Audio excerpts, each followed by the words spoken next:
video about doon sa abogado niya na itong abogado niya pong ito, mantakin mo, binulgar. Ano? As in binuking.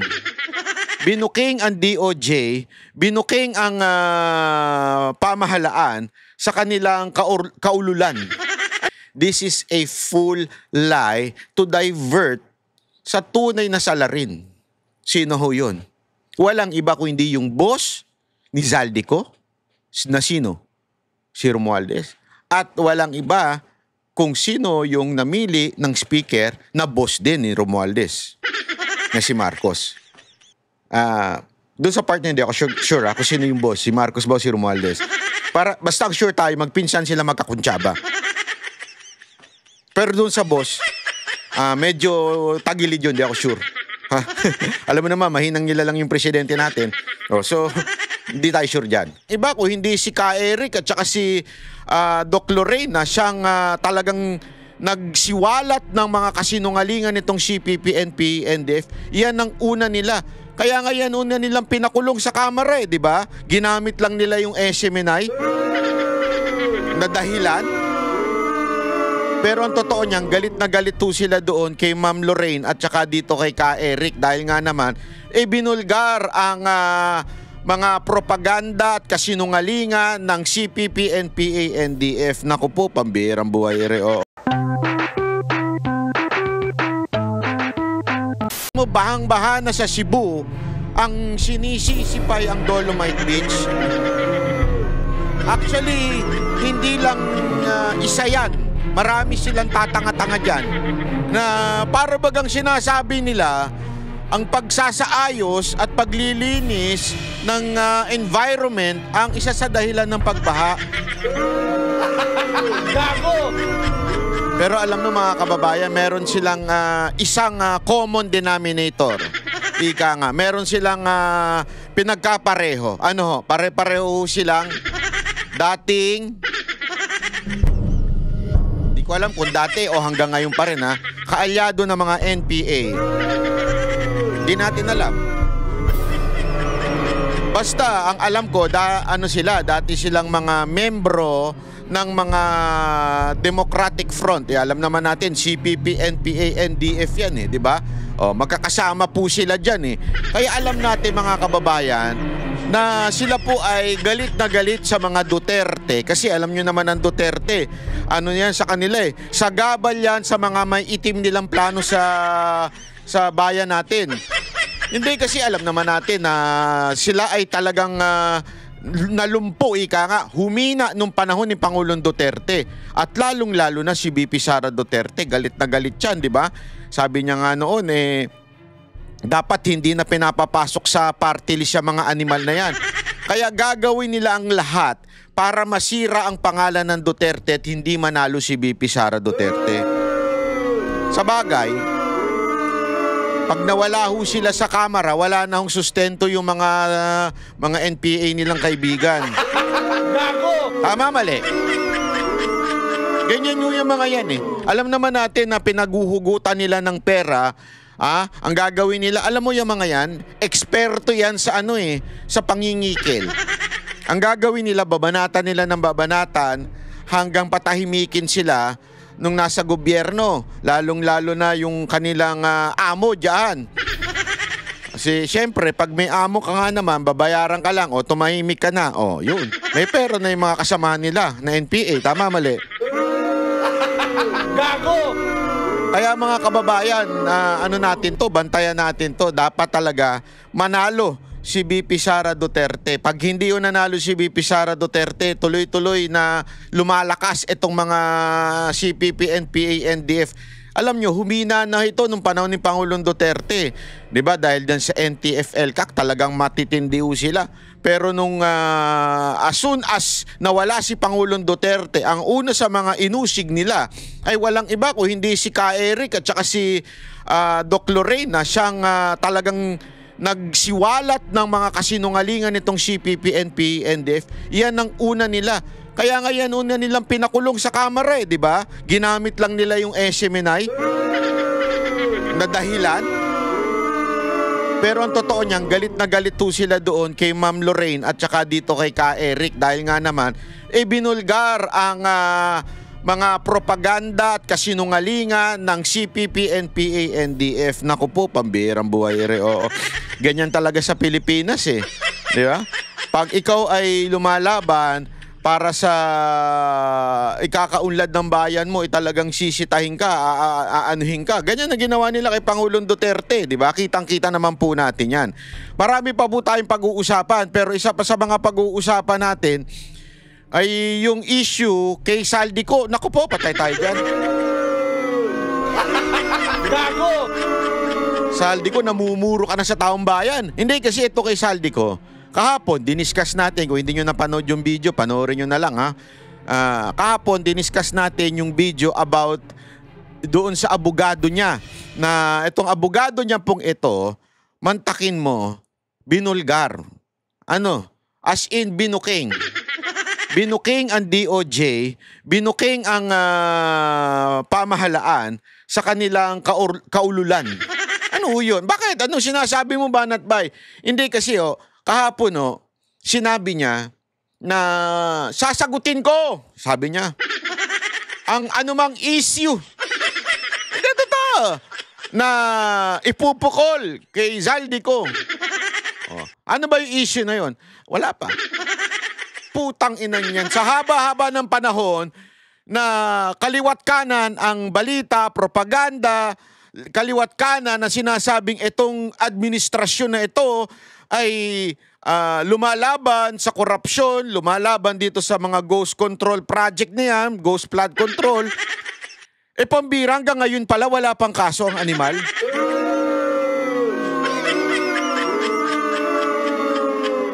Naintindihan nyo ibig ko sabihin, mga kababayan? Wala pang kaso ni isa.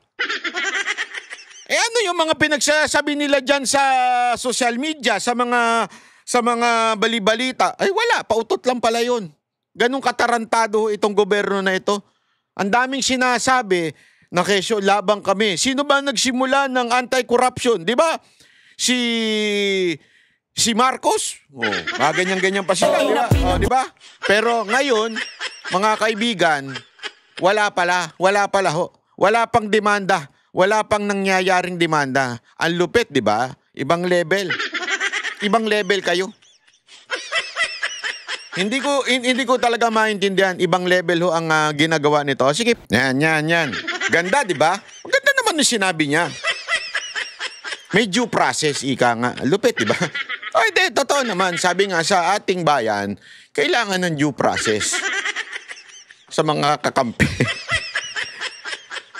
Alam mo, ito wala namang kasalanan tong undersecretary na ito. Wala naman siyang kasalanan kasi may boss naman siya. Diba? Sumusunod lang siya sa utos at definitely sumusunod siya sa nag-appoint sa kanya. Pero alam naman natin, hindi naman kaila sa Pilipinas na ang due process na sinasabi nitong mga to ay lagi lamang doon sa kaalyado. Pero pagkakalaban, mula kay Pangulong Duterte, nung kay Bantag, kay Tebes, kay Pastor Kibuloy, walang due process na naganap. Talagang sabi nga nila, you cannot break the law but you can bend it. Di ba? Totoo, yan ang kanilang prinsipyo. So, dito, medyo parang asaan yung linya na kung saan may due process at kung saan merong bendalo. Hindi kasi alam mo, yun nga yung kinagagalit ng maraming abogado, lalong-lalo na si Senator Marcoleta, doon sa bendalo. Kasi yung bendalo, when and how are you going to apply it? Napakadelikado nun. The law is law. Alam niyo yun, ang batas ay batas. You cannot bend it. You understand what I mean? That is the law. You cannot, alam mo, ito bibigyan ko kayo ng matinding example. And I think most of you, especially those theologically knowledgeable, naiintindihan ito. Di ba? Sabi nga nila, alam mo, nung bata ako, ito walang question ito nung bata ako, tinatanong ko sa sarili ko kasi every Holy Week, nanonood kami nung Passion of Christ o yung, basta yung about sa pangyayari kay Kristo, di ba? Alam naman natin. Tapos hindi ko talaga maunawaan nun. Sabi ko, di ba, He is claiming as God. Bakit kailangan niyang magpapako sa krus? Bakit kailangan niya magpapalo? Bakit kailangan niyang gawin ang lahat ng bagay na ito? At higit sa lahat, ba't kailangan niyang mamatay? Alam mo, isang lang ang dahilan yan. God is a God of justice. And yan ang pinakamatinding paliwanag sa you cannot bend the law.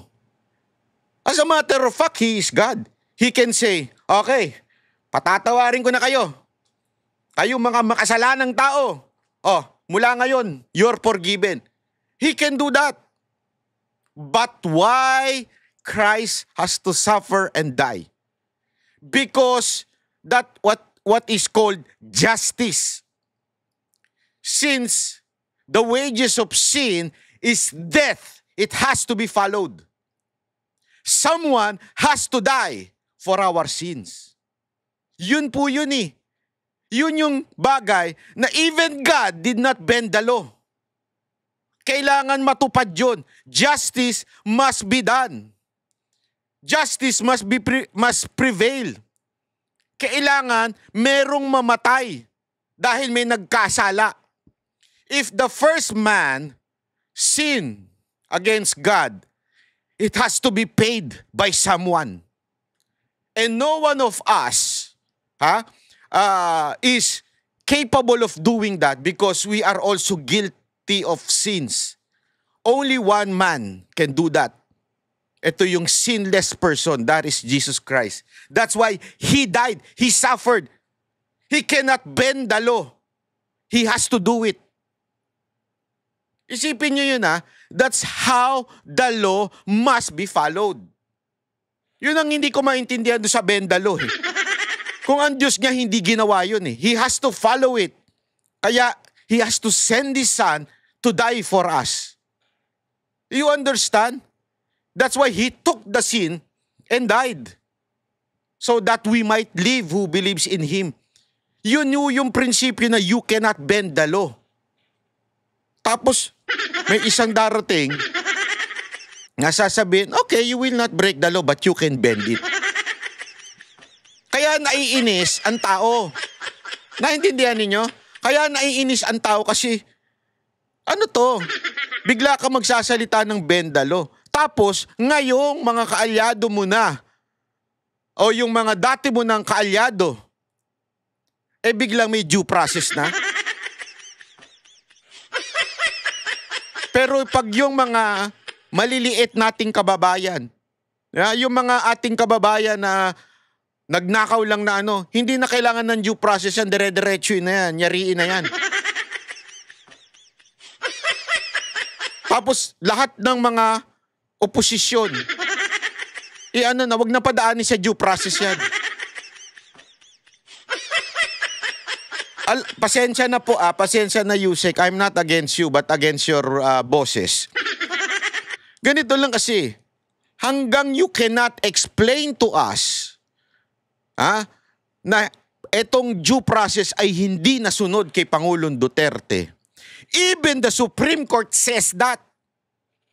Hindi man sinabi ng Supreme Court na directly using the Duterte's case.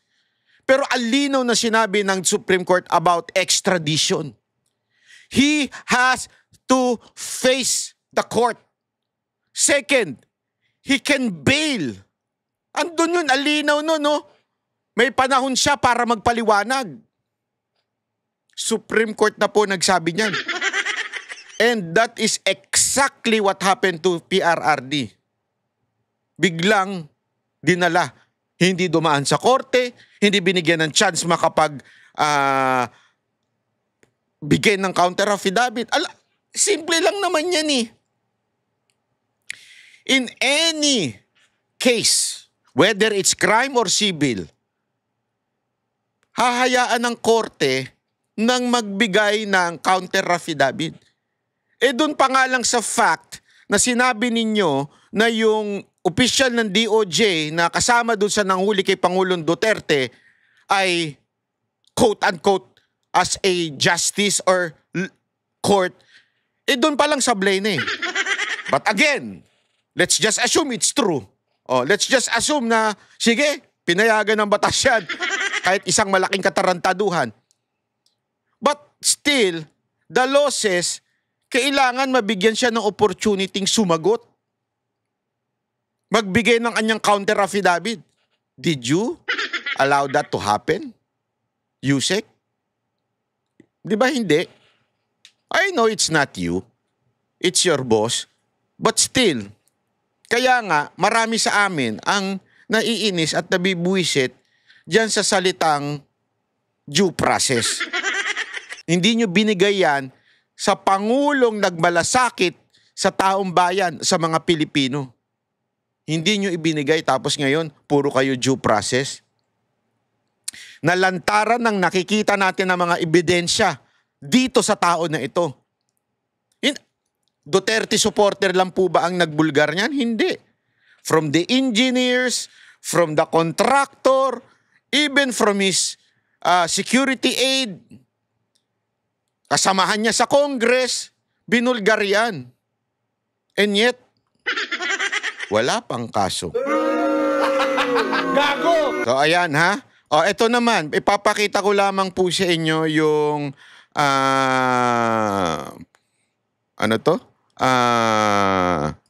dahilan o yung bagang masasabi nating sinabi nitong kanyang mga abogado. Hindi ba? Ay, sorry naman.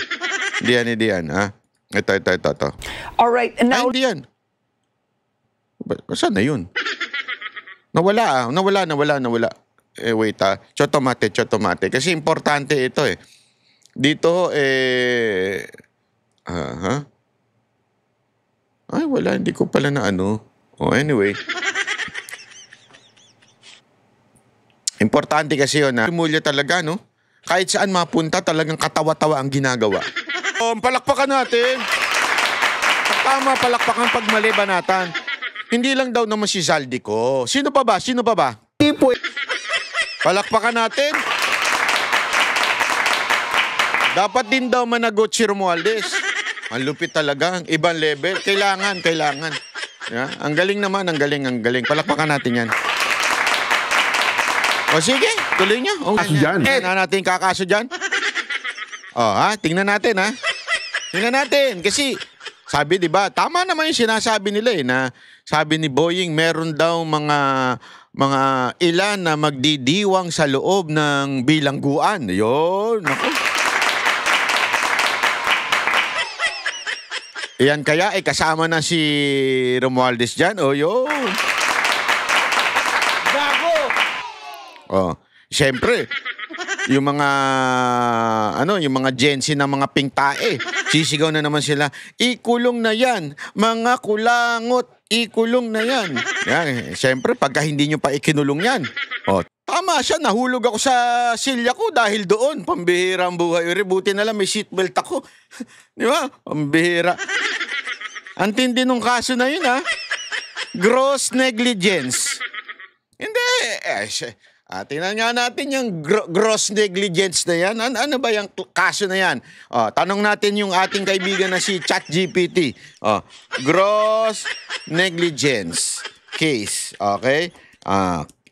Case. And penalty. Tingnan natin kung ano yung gross negligence.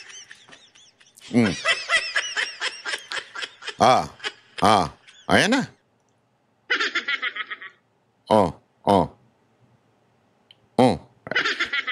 Ang lupit. Gross negligence in Philippine law covers negligence as source of liability, quasi-delict, provides that those guilty of fraud, negligence, or delay in fulfilling obligation are liable for damages, recognize gross negligence as equivalent to bad faith in certain situation. In criminal case, gross negligence may result in criminal negligence under imprudence and negligence. So, parang mga may hina lang itong mga kaso na ito Mukhang, hindi kasi sabi dito, a public official found grossly negligence may be dismissed from service, suspended, or fined under, ganun. Gross negligence of duty, dismissal from service with loss of benefit and disqualification. Yun lang. Hindi, alam nyo mga kababayan alam nyo kung bakit ito ang kinaso. Pinapaliwanag ko na ito kahapon Ito ang kinaso dyan. Kasi alam naman natin, yung chairmanship ng Committee on Appropriation, yan ay pinagbobotohan. So kayang-kayang tablahin ni Romualdez yan at sabihin niyang, sandali, speaker lang ako dito. By law, hindi kasi pwedeng by theory lang by law, ako speaker lang at hindi po ako ang naglalagay ng chairman ng appropriation. Yan ay pinagbobotohan ng body. So doon pa lang, lusot na kagad. Gago! Kaya tuloy natatawa itong dalawang idol natin Delayed reaction. Nakakabigla na. Mamaya pakinggan natin mismo. Walang hindi nga krimen to. Hindi, baka graft and corruption, plunder. Excusable negligence lang. Negligence. Unexcusable. Gross unexcusable. Pinano lang pinalala lang. Pero hindi, kasi unexcusable Hindi mapapatawad na kapabayaan. Pero durahin mo na yung adjective na yon. Negligence ho ang kaso. Kapabayaan. Parang sinabi mo, gumakasalaysay. Yan lang. Magpaliwanag ka. Ayaw. Talaga naman, ombudsman.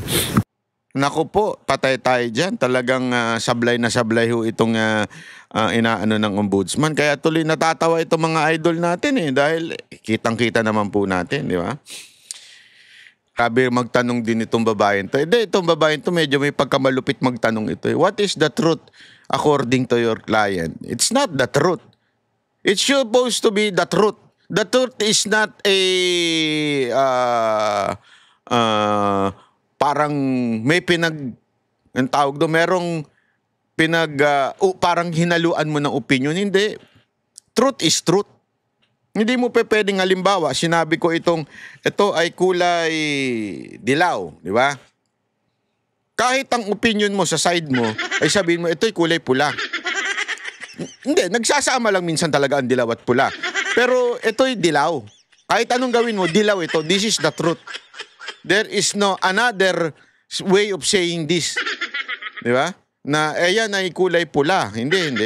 Pareho lang sila ng prinsipyo sa buhay. Pero ito ay dilaw, di ba?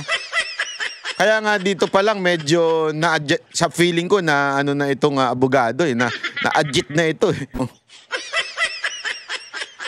Madami naman talaga siyang pera Liglig, siksik. Di ba? Talaga magiging happy siya. Malabo yun. Hindi, pero in fairness In fairness naman dito kay Zaldico, ako, patas tayo. Kahit yan po, dinimanda tayo niyan. Talagang siya lang ang diniin ng administrasyon na to. Obvious na obvious Para bagang nilaglag na siya. Ito, ilaglag na natin to ng todo-todo sa bangin para lahat ng sisi mapunta sa kanya. Di ba? Parang ganun ang ginawa Para maligtas si Romualdez, para maligtas si Marcos. And I believe the children is the future. I believe may tama itong abogado niya. May tama itong abogado niya in a sense na ito pong si Zaldico talagang lahat ay tila kanya. Kanya yung, alam mo yun, kanya ang sisi, sa kanya lahat ang para bagang siya lang lahat ang may kasalanan. Parang parang ganun At marami ang nadideceive dyan. Ako naniniwala ako may kasalanan si Zaldico. Oo, marami. Lalong-lalo na sa akin. Biro lang. Maraming kasalanan ito. Pero hindi lang siya. Kaya nga may tama itong abogado na sinasabing medyo na-deceive din yung mga tao na tila sising-sisi kay Zaldico. Tama. Hindi lang siya. May kasama pang iba. Dapat ganun. Problema, puro si Zaldico na lang eh.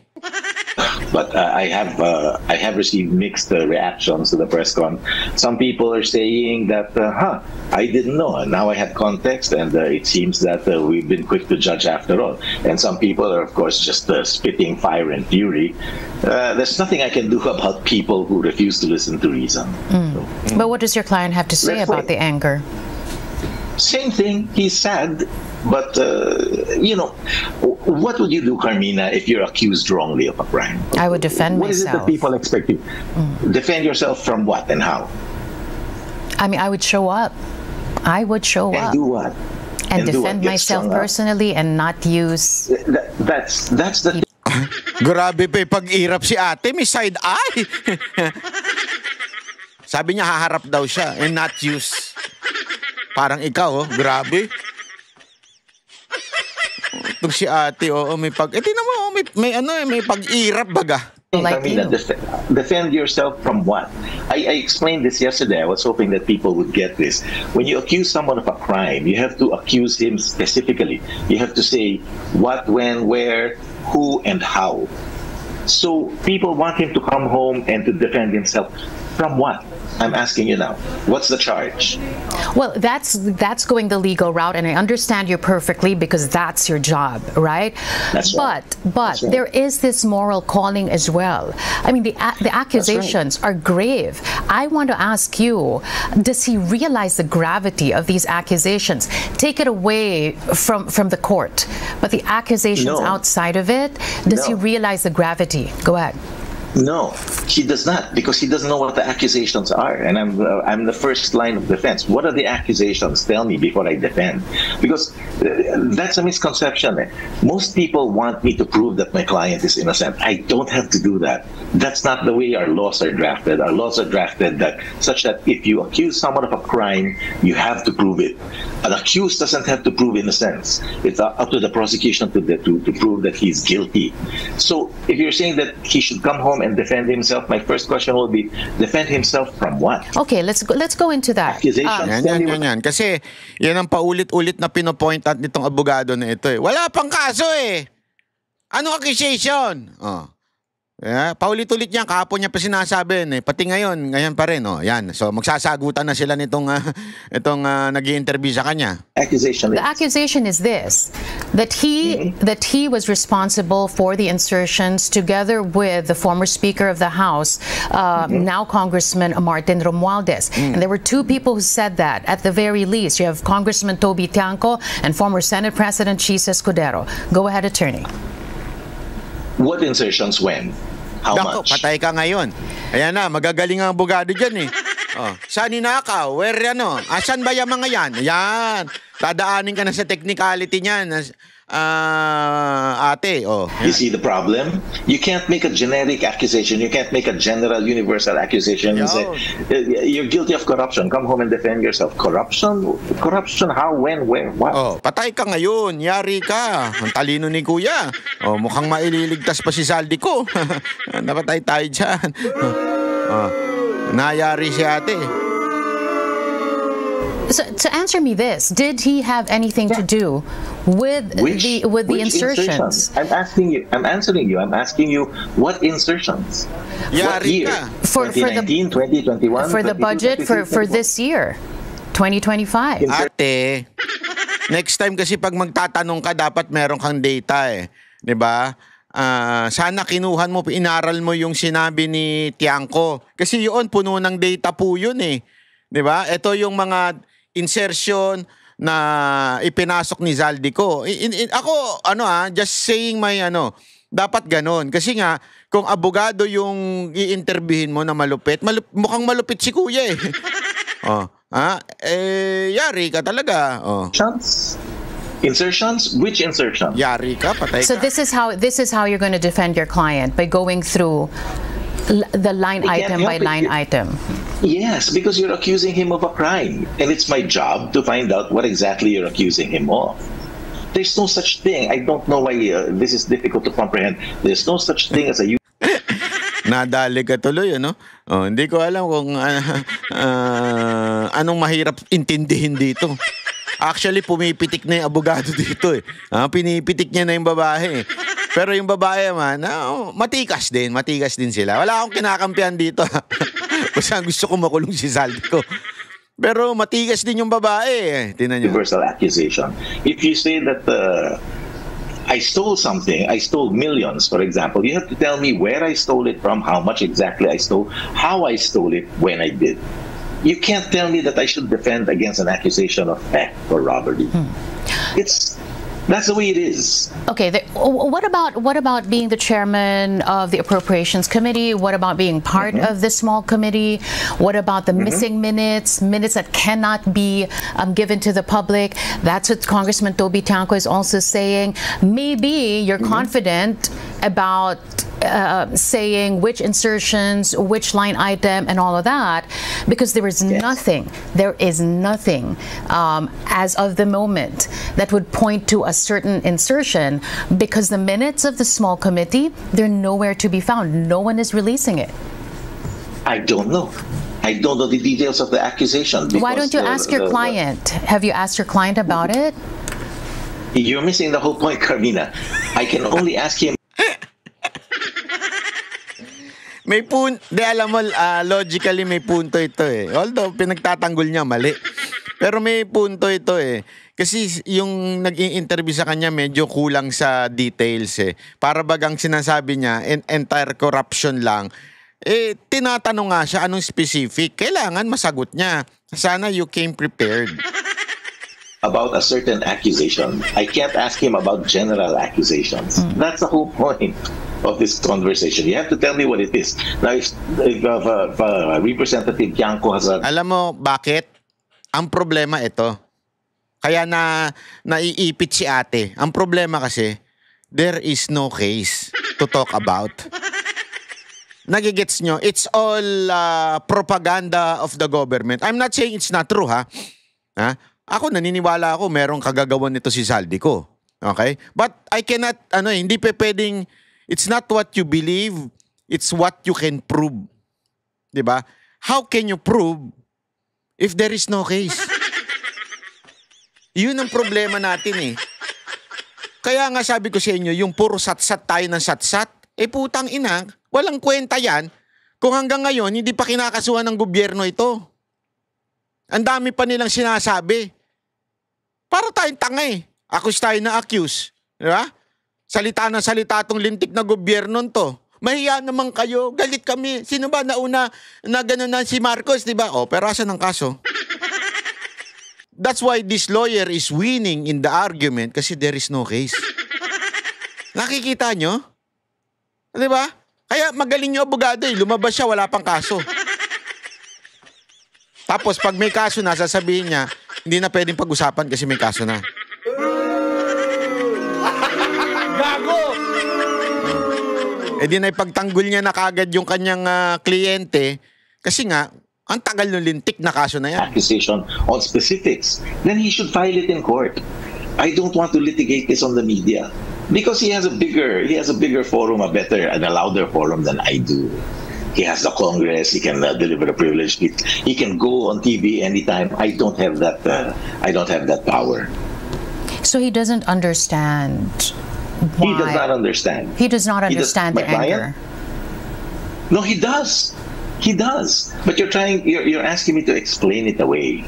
I can't because I don't know what the accusations are. No, but how does he take this whole situation? What is his appreciation and understanding why what is happening is happening to him? He feels very bad that there's a lot of anger, but he doesn't understand why he's the target. Because you're saying, I know what you're going to say. You're going to say because he hasn't answered the accusations. And I'm going to say again, what accusations? When did your client feel that, the tide was turning against him? I think a couple of weeks after the sauna, when it started exploding, little explosions initially, and then when it reached critical mass, then that's when he felt it. By the way, I wanted to ask you as well before we started the conversation. How is your client doing health-wise? He's all right, I assume. Of course, he has his medical problems like most people, but he's okay. Medical problems of most people? Parang hindi naman ata tama yung sagot na yun. At sabihin nyo na lang na most people accused. Dagdagan nyo na accused. O most people na facing scandal issues. Yung sasabihin mo lang most people, lahat ba ng tao o most people ba may sakit? Hindi naman Mentally and mentally, he's all right. Enough to come back? Mentally? Ako, I doubt that. Honestly kung bagbabasihan ko yung mga demanda niya sa akin, I doubt that. Na he is mentally okay. Again, he will come back when the threat against his life is abated, when his fear of the threat to his life is abated. But then it goes around, right? The fear. Yes. The fear stems from the anger of the people. You've said that as much. You said in your press conference, have you seen social media and all that? So the fear comes from that, and you fear vigilantism. But then the people who are angry at him have only one thing to say. What? And one ask for him to come home and answer. So it goes Answer around. what? And it goes around. Alam mo, grabe, no? Yung ano niya, yung iisa lang ang point ng abogado eh. Ano nga isasagutin? Wala naman pa eh. Paulit-ulit niya, binabara niya na nga dito eh. We keep going around as well, you and I, because you keep asking me to answer, and I keep asking you answer what? This is a round debate. Yeah, I'm not debating with you. I'm not debating with you. That's not my job. The people are getting angry because they want him to answer. And What? What's he going to answer? Alam mo, te, wala kang panalo. Kasi hanggang ngayon, wala pang demanda, ginagawa ang lintik na gobyerno na tao. Yan ang katotohanan. When were you engaged, Attorney Rondain, by Zaldico? A couple of months ago. When it started to happen? When what started? When this whole thing blew up? No. A couple of months ago, maybe about... No. It had already started to boil over. And what was the premise for him engaging you as his lawyer? Defend me. Defend him from? Yes. From any potential legal proceedings. I mean, that is my job. That's what I'm trained to do. So he knew at that time, that early? Well, I assume that any reasonable person would accept that there's a possibility, there's a high possibility. Inuhuli siya ng babae. Napapansin? Inuhuli siya ng babae na, so alam niya na may problema. Alam niya na merong ano. Gusto ko yan. That legal proceedings would be initiated. And a smart person would engage a lawyer before he needs a lawyer. And so, what exactly did he see to make him engage her services? Because as you said a while ago, what did he say? Go ahead.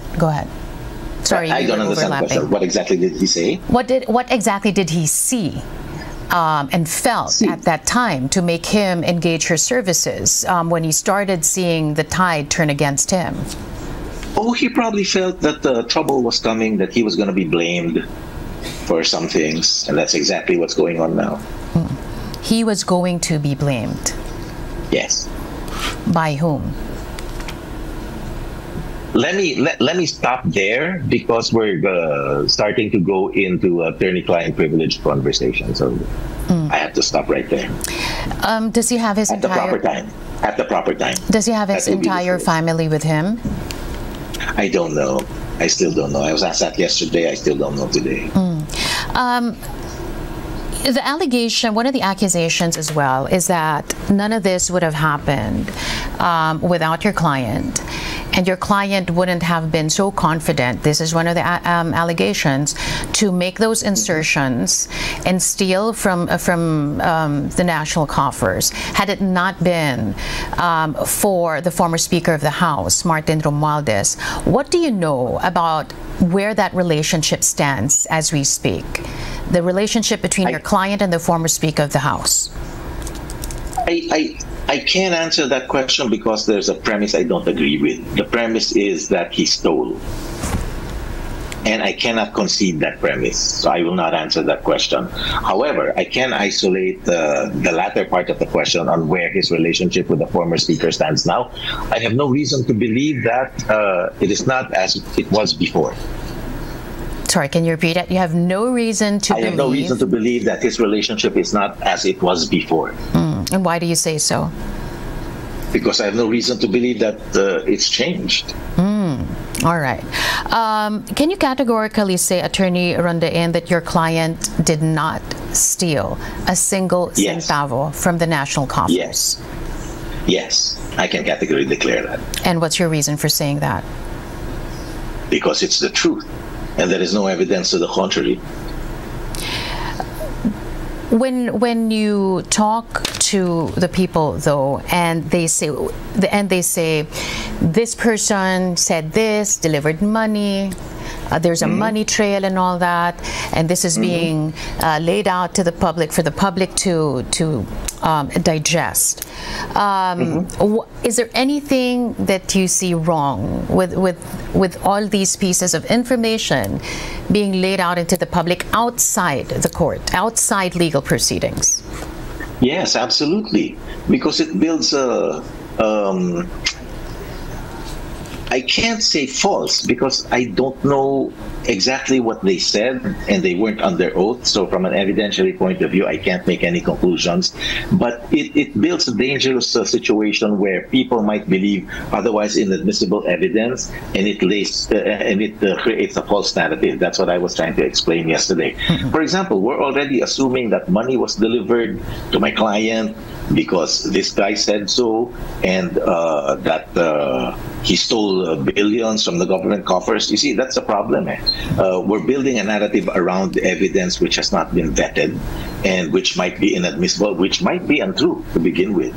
So yes, there is a problem with admitting statements like that outside of a court of law. Let me just go back to what you said a while ago. Your client felt that he was going to be blamed. Why did he feel that way? Without disclosing too much, he was chairman of the Committee on Appropriations, and he did his job. He did what was incumbent upon him as chairman. He didn't cut any corners. He didn't do anything else. He did what was incumbent on him. And if something about the budget blows up, who are they going to blame? The chairman of the Committee on Appropriations. Yan po kasi yung alam mo mga kababayan, ako talaga 100% naniniwala ako na may pananagutan po si Zaldico bilang chairman ng appropriation. I understand, talagang meron siya. Kaya lang, hindi dapat matigil doon. Yun yung paulit-ulit natin sinasabi, na may boss yan. Wala namang magagawa ang isang chairman hanggang hindi sasabihin ng speaker. Yan po ay knowledge na ho yan, public knowledge na po yan sa Kamara. Alam nyo, there was even a time na we are so updated with what's happening nun sa Kamara nung panahon ni Senator Cayetano bilang Speaker of the House. Kaya alam ko ho yung nangyayari nun eh. Alam ko ho yung nangyayari noon kung bakit may mga gustong maging Speaker of the House. Kasi madalas nga tayong pumunta nun sa Kamara nun eh. Tapos nakikikwento sa akin ng mga congressman, marami tayong nakakausap doon. And sabi nila, it's really the speaker. It's unlike the Senate, which is fewer. Tapos botohan, kahit pa paano, di ba, marami madalas nagkakaroon ng dyan, coup sa Senate President. Kasi nga mas madali dahil konti lang sila. Unlike dito, marami. So, ang lakas talaga nung speaker. para makausap mo, mapalitan mo ang speaker, it will really take so much power, energy sa mga mga congressman. Kaya nga, alam mo yan ng mga congressman na talagang etong speaker ang may control sa lahat ng bagay. Kaya agree ako sa isang part na sinasabi nitong lawyer na ito na tila maraming nami-misled. Kaya alam, magkaiba kami ng dahilan ng pagiging misled. Ako, sa tingin ko, kaya nami-misled ang tao dahil si Zaldico lang ang sinisisi. Tapos ngayon, may pinalalabas pa, may propaganda pa against Chis Escudero. Diba? Na tila si Zaldico at saka si Chis Escudero ang magkakuntsaba sa mga ganyang pangyayari. Wala akong control ang isang Chis Escudero, isang Senate President, sa tao nung Speaker of the House. Walang control yun. Anong ginawa? Kung ano-anong pinaratang, kung ano-anong binintang dito kay Senate Chis Escudero. At ang isang ang binintang dito, alam nyo ko, yung bago nilang pautot? Ito, papakita ko lang sa inyo. Ayan. Oh. Yan yung bago nilang pautot, yung meron daw bahay sa Alpaland, Baguio Mountain Lodge. Isang magandang bahay daw. Kasi mamahalin daw doon. So, kino-connect nila. Naging nandito si Chis Escudero at si Hart Evangelista. So, merong kayamanan ito, merong pagmamay-ari si Chis Escudero. Tulad nung nangyari kay Senator Bongo. Si Trillanes, sinabihan siya na meron daw bahay sa Ayala, Alabang. Ito rin, sinabihan si Escudero na may bahay sa Alpaland. Pero mismong Alpaland na nagsabing walang bahay si Chis Escudero dyan, wala sa pangalan niya. Hindi kasi porket pinupuntahan, kanya na. Paano ako? Akin ang BGC. Kasi lagi ako nandyan. Laman ako dyan. O, lagi akong nasa mga hotel dyan. Akin ba ibig sabihin yan?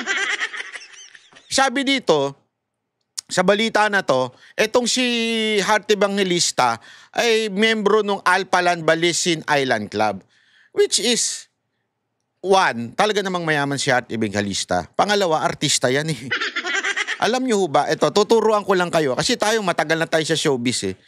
Yung mga artista, marami ho sa kanila. Hindi ko sinasabi si Art ha. Si Art mukhang mayaman talaga yan dahil sa pamilya niya. Kung alam nyo lang ang story niyan, di ba, na ayaw pa nga nila ng pamilya, di umano, allegedly, si Chis Escudero dahil politiko, mayaman po itong si Hart Evangelista. Yung mga ganun bang eksena. Pero gayon pa man, kung sakasakaling hindi mayaman ito si Hart Evangelista, may mga pagkakataon na iginigest lang yung mga artista para mag-ingay. Sabihin, para ma-endorse yung particular, para bagang maraming, di ba, mga socialites na ganyan ang ginagawa. O, pag naandi dito si ganito, magiging itong club na ito ay sisikat dahil ibig sabihin, mababalita na siya ang may-ari nito. Maraming ganyan. Maraming ganyang marketing na ginagawa. Yung kunwari sa isang club, sino bang may-ari ng club na yan? Kasi maraming tao. Yung disco club na yan. Kasi nauso yan nun. May-ari niyan si Toot. Yung isang socialite. Pero in reality, hindi naman sa kanya talaga yun. In reality, ano lang ho siya doon, parang special endorser, pero ang palalabasin sa media, kanya yan. Para yung mga tao punta tayo doon sa lugar na kung saan ang may-ari ay si ganito. Maraming ganyang marketing. Kaya feeling ko, ganun ang ginawa dito. Hindi ko sinasabing yun ang ginawa ng Alpaland, pero malamang yun ang ginawa ng marketing na, ito Alpaland. O alam mo ba, kuwari, nagbebenta sila ng property. O alam mo ba, sino may-ari dito? Mga politiko, mga artista. O magiging kapitbahay mo na si Hart Evangelista. Pag bumili ka dito ng pagmamay-ari, o di ba, ikaw naman ano ka? Oo nga. Ako, ibig sabihin, mayaman ako na, ganyan, di ba? Ganun eh. Uso yan, yung ganyang klaseng marketing. Okay? Pero syempre, ngayon, ginagamit nila ito laban kay Chis Escudero. Ibig sabihin lang po mga kababayan, this is a full lie to divert sa tunay na salarin. Sino ho yun? Walang iba kundi yung boss ni Zaldico, na sino? Si Romualdez. At walang iba kung sino yung namili ng speaker na boss din ni Romualdez, na si Marcos. Doon sa part na hindi ako sure kung sino yung boss, si Marcos ba o si Romualdez. Basta ang sure tayo, magpinsan sila magkakuntsaba. Pero doon sa boss, medyo tagilid yun, di ako sure. Ha? Alam mo naman, mahinang nila lang yung presidente natin. So, hindi tayo sure dyan.